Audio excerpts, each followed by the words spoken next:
வணக்கம். நான் உங்க தங்கம் டெய்லர். இன்னைக்கு இந்த வீடியோல நம்ம வந்து இந்த டபுள் கலர் சாரீக்கு பைப்பிங் வச்சு நார்மல் ப்ளவுஸ் வந்து தைக்க போறோம். ப்ளவுஸ் வந்து ரவுண்டு நெக்ல தான் நம்ம தைக்க போறோம். இப்போ இந்த சாரீ பார்த்தீங்கன்னா, நல்லா பிளாக் கலரும், பார்டர் வந்து காப்பரும், ஒரு பிங்க் கலரும் கலந்த மாரி இருக்கு. அப்போ முந்தான வந்து நல்ல ஒரு வெந்தய கலர்ல இருக்கு. அதே கலர்ல தான் நமக்கு ப்ளவுஸ் பீஸ் வந்து நான் கட் பண்ணி தச்சு வச்சுருக்கேன். இப்போ இது வந்து முன்பக்கம், பின்பக்கம் தனித்தனியா ஜாயின் பண்ணிட்டு, நான் வந்து இப்போ முன்பக்கம் எல்லாமே தச்சு முடிச்சிருக்கேன். கழுத்து வந்து நம்ம நார்மலா காலேஜில தையல் போட்டு அடிச்சு திருப்போம் இல்லையா? அந்த மாரி தான் முன்பக்கமும், பின்பக்கம் எல்லாமே திருப்பி தனித்தனியா எடுத்து வச்சுருக்கேன். இப்போ இந்த ஷோல்டர வந்து நம்ம பின்பக்கத்தோட சேர்த்து ஜாயின் பண்ணிட்டு, அதுக்கப்புறமா பைப்பிங் வந்து வைக்கலாம்.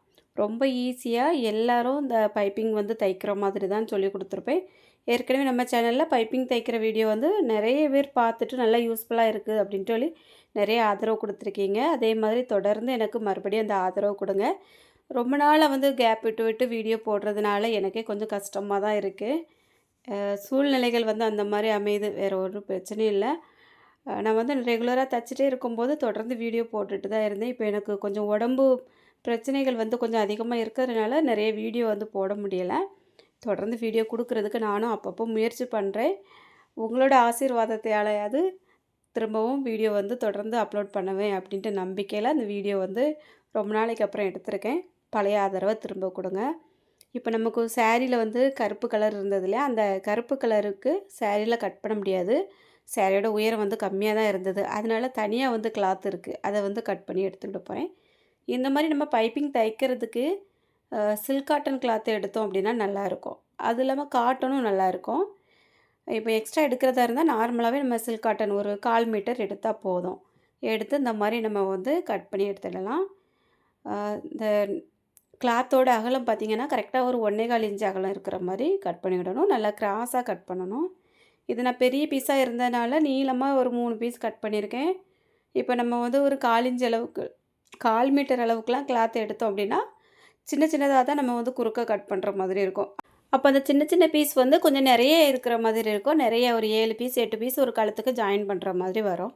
அதுக்கேத்த மாரி பார்த்து கட் பண்ணிடுங்க. இப்போ நான் அந்த 3 பீஸையுமே கிராஸா வச்சு வச்சு ஜாயின் பண்ணியிருக்கேன். இப்போ ஜாயின் பண்ணுறது நெறைய பேருக்கு தெரியும் அப்படின்னு நினைக்கிறேன். அப்படி இல்லைனாலும் நான் வந்து இன்னும் 2 பீஸ் வந்து ஜாயின் பண்ணி காமிக்கிறேன் பாருங்க. இப்போ வந்து நம்ம இந்த மாரி கிராஸா கட் பண்ணி எடுத்து வச்சுருக்கோம் இல்லையா? ஒரு பக்கத்துலேருந்து இந்த நுனி வந்து நீண்டு வந்திருக்கும் பாருங்க. இப்போ இன்னொரு பக்கத்துலயும் அந்த நுனி வந்து நீளமா இருக்கு இல்லையா? அத வந்து ஆப்போசிட்ல வைக்கணும். வச்சுட்டு நமக்கு அந்த பக்கத்துல ஒரு வி மாதிரி தெரியும். இந்த பக்கத்துல ஒரு வி மாதிரி தெரியும். அதோட சென்டர்ல அப்படியே தையல் போட்டு இந்த பக்கம் வரைக்கும் எடுத்தோம் அப்படின்னா, இந்த கிராஸ் பீஸ் வந்து நேரே கிடைச்சிரும். அதுக்கப்புறமா நம்ம வந்து எக்ஸ்ட்ரா நிக்கக்கூடிய அந்த நூலு, பிசிறு எல்லாம் கட் பண்ணி விட்டுட்டு, அந்த ஒரு பக்கத்துல ஒரு 1/4 இன்ச் அளவுக்கு மடிச்சுட்டு தையல் போடணும். இது 1 1/4 இன்ச் அகலம் இருக்கிற மாரி எடுத்திருக்கோம். நம்ம இப்படி மடிச்சு தைக்கும்போது கரெக்ட்டா 1/4 இன்ச் தான் வராதுன்னு இல்ல. கூட ஒரு பாயிண்ட் கூட அதிகமா மடிக்கிறதுக்கும் வாய்ப்பு இருக்கு. அதனால் நேரே வர்ற மாரி நம்ம நீட்டா மடித்து இந்த மாதிரி ஒரு தையல் போட்டு எடுத்துடலாம். அதுக்கப்புறமா நம்ம கழுத்தில் வச்சு ஜாயின் பண்ணும்போது எப்படி பண்ணணும் அப்படிங்கிறதையும் தெளிவாக சொல்லியிருப்பேன். கவனமாக பாருங்கள். இப்போ இந்த பிசுறு மடித்து வச்சிருக்க இடம் வந்து கொஞ்சம் கம்மியாக இருக்குது. இன்னொரு பக்கம் வந்து ஒரு 3/4 இன்ச்சு அகலத்துக்கு அகலமாக இருக்குது. இப்போ இதை நம்ம அப்படியே எடுத்து வச்சுட்டு, இப்போ நம்ம ப்ளவுஸ் வந்து முன்பக்கம், பின்பக்கம் தனித்தனியாக கழுத்தெல்லாம் தைச்சு முடிச்சு வச்சுருக்கோம் பாருங்க. அத அப்படியே வந்து வலது பக்கம் ஷோல்டருக்கு எந்த பீஸ் வருமோ அத கரெக்ட்டா ஜாயின் பண்ணிவிட்டு, இடது பக்கமும் அதே மாரி 2 பக்கத்தையும் ஷோல்டர் வந்து ஜாயின் பண்ணி எடுத்து வச்சிடலாம். இப்போ இந்த பீஸ் தனித்தனியா தான் நம்ம வந்து தச்சு வச்சிருக்கிறதுனால, ஷோல்டரில் வந்து பிசுறு வந்து தெரியும். இருந்தாலும் நமக்கு இந்த பைப்பிங் இனிமே தைக்கும்போது, அந்த நுனியில வந்து பிசுறு தெரியறதுக்கு வாய்ப்பு இருக்காது. உள்பக்கமா இருக்கும்.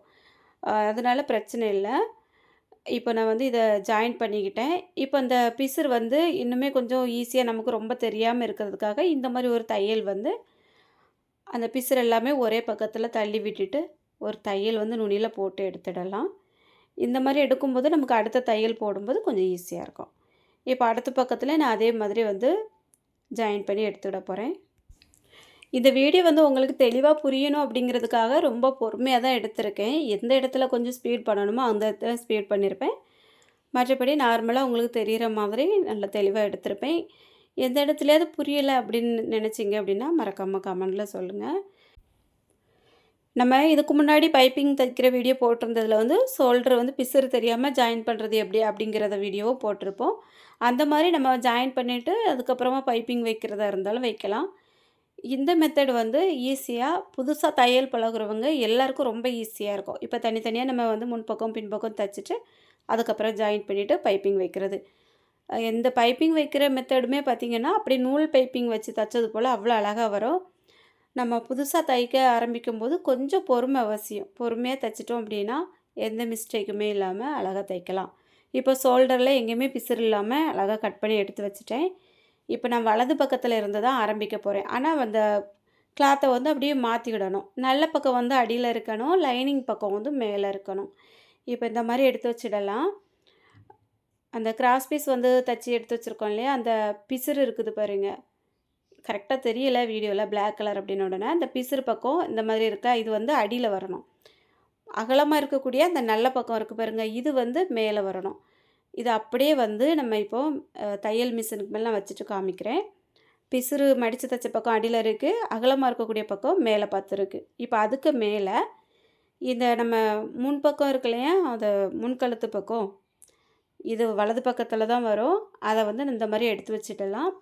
பிளாக் கலர் கிளாத் இருக்குது பாருங்கள், கிராஸ் பீஸ், அது வந்து நம்ம ப்ளவுஸ் பீஸை விட்டு ஒரு 1/2 இன்ச்சு வெளியில் இருக்கணும்.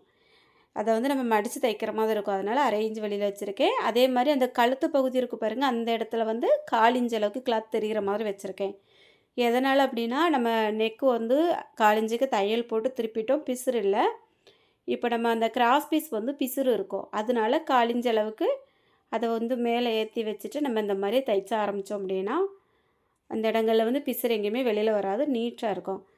அந்த 1/2 இன்ச் அளவுக்கு கிளாத் வந்து வெளியில் விட்டுருந்தோம் இல்லையா, அதை அப்படியே மடிச்சுட்டு அதுக்கப்புறமா அந்த நெக்கோட விளிம்புலையே தையல் போட்டு கொண்டுட்டு வரணும். ஏற்கனவே 1/4 இன்ச்சுக்கு நம்ம வந்து தையல் போட்டு தானே எடுத்து வச்சுருக்கோம். அப்போ அந்த விளிம்புலே தையல் போட்டு கொண்டு வரணும்.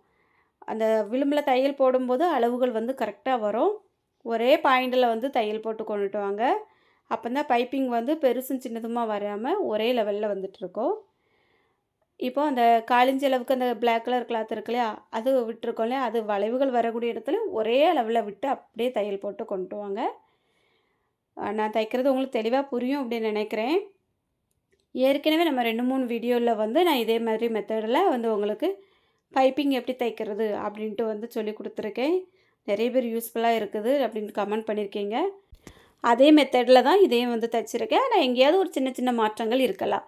எப்போவுமே ஒவ்வொரு வீடியோலையும் ஒவ்வொரு சின்ன சின்ன ஐடியா வந்து பார்க்குறவங்களுக்கு கிடைக்கும். அதனால் எந்த வீடியோவுமே ஸ்கிப் பண்ணாமல் முழுமையாக பாருங்கள். இப்போ அப்படியே நான் வந்து இன்னொரு பக்கம் வரைக்கும் தையல் போட்டு கொண்டுட்டு வந்துட்டேன். முடிக்க போகிறேன். அதே மாதிரி ஒரு 1/2 இன்ச் அளவுக்கு கிளாத்தை விட்டுட்டு கட் பண்ணி எடுத்துட்டு அப்படியே மடித்து விட்டு பிசுறு வெளியில் தெரியாத அளவுக்கு தையல் போட்டு எடுத்தாச்சு. இப்போ இந்த மடித்து விட்டுருக்கோம் பாருங்கள், இது நம்மளுக்கு வெளியில் தெரியாது, நல்லா அந்த பிசுறு உள்ளே போயிடும். அதுக்காக தான் இந்த மாதிரி மடித்து விட்டேன். இதை அப்படியே வந்து நல்லா உள்பக்கமாக மடிச்சுட்டு நம்ம இந்த மாதிரி ஒரு தையல் போட ஆரம்பிச்சிடலாம். இந்த தையல் போடுறது வந்து பிளாக் கலர் கிளாத் இருக்கு இல்லையா, அதில் வந்து ஏறி வரக்கூடாது. ஏறி வந்துச்சு அப்படின்னா அந்த பைப்பிங் வந்து நல்லா இருக்காது. ஏன்னா கிளாத்துக்கு நம்ம நூல் வந்து இந்த மஞ்சள் கலரில் தான் போட்டிருக்கோம். அப்போ பிளாக் கலருக்கு மேலே அந்த நூல் வந்தது அப்படின்னா அது வந்து ஒரு மாதிரி நல்லா இல்லாமல் அசிங்கமாக இருக்கும். இப்போ நான் வந்து இந்த வீடியோவை கொஞ்சம் ஸ்பீட் பண்ணி விட்டுருந்தேன். ஏன்னா ரொம்ப பெரிய வீடியோவாக இருந்தாலும் பார்க்குறவங்களுக்கு வந்து பிடிக்காது, ரொம்ப அறுக்கிற மாதிரி இருக்கும். அதனால் நானே வந்து கொஞ்சம் ஸ்பீட் பண்ணி விட்டுருக்கேன். ஆனால் பைப்பிங் தைக்கிறது உங்களுக்கு புரியும்னு நினைக்கிறேன். ஒருவேளை புரியல அப்படின்னா கமெண்டில் சொல்லுங்கள். நான் கண்டிப்பாக பொறுமையாக கூட இன்னொரு வீடியோ உங்களுக்காக அப்லோட் பண்ணுறேன். இப்போ அப்படியே நம்ம வந்து அந்த வளைவுகள் வரக்கூடிய இடத்துலையும் கொஞ்சம் கவனமாக பொறுமையாக தையல் போட்டு கொண்டுட்டு வரணும். நிறைய பேருக்கு இந்த வளைவுகள் வரக்கூடிய இடங்களில் தான் பிரச்சனை இருக்கும். ரொம்ப இழுக்கவும் இல்லாமல் ரொம்ப லூஸ் விடாமல் கரெக்டான இடத்த நம்ம பிடிச்சி அப்படியே தையல் போட்டு கொண்டுட்டு வந்தோம் அப்படின்னா நெக் வந்து கரெக்டாக இருக்கும். நான் தைக்கிறத பார்த்தாலே உங்களுக்கு தெரிஞ்சிருக்கும். அப்படி முத்து முத்தாக வரும் பைப்பிங்கு. பிகினர்ஸாக இருக்கிறவங்களுக்கு இந்த வீடியோ ரொம்ப யூஸ்ஃபுல்லாக இருக்கும் நான் நினைக்கிறேன். உங்களோட கருத்து என்ன அப்படிங்கிறத மறக்காமல் கமெண்டில் சொல்லுங்கள். எப்போவுமே ஒரு இதை வந்து நம்ம பொறுமையாக கற்றுக்கிட்டால் மட்டும்தான் அது நமக்கு கடைசி வரைக்கும் நிலைக்கும். ஸ்பீட் பண்ணி பண்ணி விட்டோம் அப்படின்னா எந்த இடத்துல எதை விட்டோம் எதை கவனித்தோம் அப்படின்ட்டு தெரியாமல் போயிடும். அதனால் எப்போவுமே எந்த வீடியோ பார்த்தாலுமே, என் வீடியோன்னு இல்லை, யாரோட வீடியோ பார்த்தாலும் உங்களுக்கு யூஸ்ஃபுல்லாக இருக்கணும் அப்படின்னு நினச்சிங்கன்னா கொஞ்சம் பொறுமையாக பார்த்து பழகிக்கோங்க. இப்போ பைப்பிங் வந்து தச்சு முடிச்சாச்சு. எந்த அளவுக்கு வந்திருக்கு அப்படிங்கிறத பாருங்கள். அப்படியே ஒரே லெவலுக்கு எல்லா இடங்களையும் வந்து அந்த வளைவுகள் பாருங்கள். எங்கேயுமே வந்து நெளிஞ்ச மாதிரி எதுவும் இல்லை. பின்கலத்தோட அந்த வளைவும் பாருங்கள் எவ்வளோ அழகாக இருக்குது அப்படின்ட்டு. அவ்வளோதான். இன்றைக்கி வீடியோ உங்களுக்கு பிடிச்சிருக்கோன்னு நினைக்கிறேன். வீடியோ பிடிச்சிருந்தா எப்படி இருக்குது அப்படிங்கிறத கமெண்ட்டில் சொல்லிவிட்டு மறக்காமல் ஒரு லைக் கொடுத்துருங்க. புதுசாக பார்க்குறீங்க அப்படின்னா நம்ம சேனலை சப்ஸ்கிரைப் பண்ணிவிட்டு பெல் பட்டனையும் ஆன் பண்ணி வச்சுருங்க. அவ்வளோதான். வீடியோ பொறுமையாக பார்த்த எல்லாருக்கும் ரொம்ப ரொம்ப நன்றி. வணக்கம்.